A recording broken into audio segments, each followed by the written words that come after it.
Good morning mga kaidolo. Welcome back Handslope TV.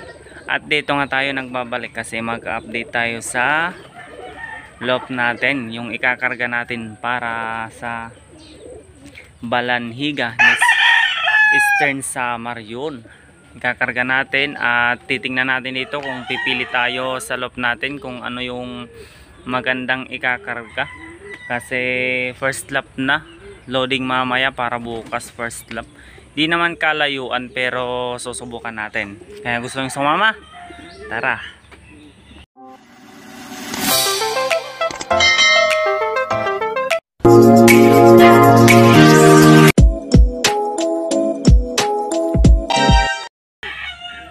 At yun nga, dito na tayo sa loop natin. Titingnan natin mga kaidolo kung ano ba yung dapat may kakarga natin.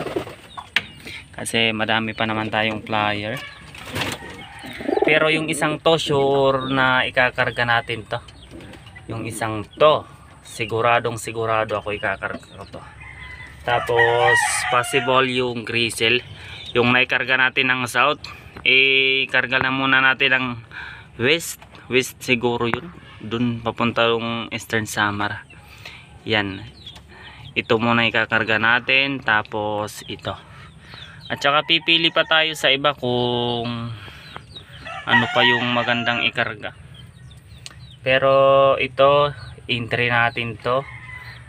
Sana ay makauwi. Kasi rekta natin to. Hindi tayo nagkarga ng midtos nila eh. Bola lang yan. Nairekta natin to. Medyo malayo-layo naman.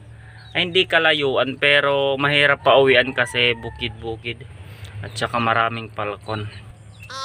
Kaya susubukan natin kung sana abot yung isa natin, yung isa na to. At ito pa sana yung ikakarga natin kaso hindi natin naitos. Kung naitos natin to ng kahit mga 20 km lang siguro, ayos sana ikakarga natin to. Ito yung pinagpipilian ko. Tapos yung sana ba nestmate nito, ewan kung asan na ba yan. Yung nestmate nito, ito yan po mga idol. Yan, ito sana yung kakarga natin, tsaka yung ito nestmate nya. Pero ito na muna siguro kasi baka wala tayong budget. Naman yung ano natin, kaya hindi natin kaya ng maramihan na budget. At si Grizzle, ito yung dalawang to. Kaya ito condition na din to. Maganda na maganda. Sana ay gumulong tayo dito. May kapares. Yan po. Lugon pa yung pakpak. Lagot tayo nito. Butas yung pakpak.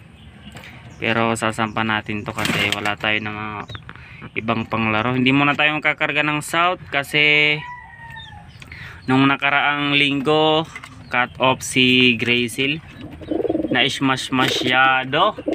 Saka na tayo kakarga ng south pag tawid dagat na. Ikakarga natin si Grizzle. Yan, kakarga natin yan tawid dagat. Kasi nung nakaraang buwan tumawid na din to at good clock naman, pero hindi natin to na entry or re-entry. Kaya next month siguro andun na tayo sa tawid dagat, saka na natin to isasampa. Dito muna tayo sa malapit. Ito lang yung natin sa pangmalapitan. Ito sana maganda kaso butas din yung pakpak sa dulo. Nestmate ng ito, wala pang pangalan nito. Anong maganda kayang ipangalan dito mga kaidol kasi wala akong pangalan eh. Ano kayang magandang ipangalan dito? Ganda ng mata nito eh, ganda ng eyesight nya pearl eye, tapos sa gilid ay black. Yan po mga kaidol. Ay namamalapon. Lalapit na lang natin, lalapit. Yan, ganda ng eyesign nito mga ka-idolo. Ang hirap dito sa eyesign lang siya maganda, tapos sa performance wala. Lagot tayo dito. At yun lang po muna yung update natin sa loob mga ka-idolo, kasi loading day na naman mamaya. Update ko na lang kayo ulit sa next vlog ko bukas kung makakauwi yung ikakarga natin mamaya. Yan po, kung ano yung resulta, kasi hindi naman natin masisigurado kung ano yung kalalabasan. Yung mga YB ko, mga putol na yung buntot, yung 2024 natin, mga putol na yung buntot. Nauna na tayo para mailaro natin ng pan-race kaagad. At yun lang po muna mga ka-idolo. Shoutout Team Santa Rita, good luck sa magkakarga mamaya. Balanhiga, Eastern Samar, first lap TPEC South, ay hindi South pala, West pala, West or East, ganon, hindi lang tayo sigurado. Yun lang po muna mga ka-idolo.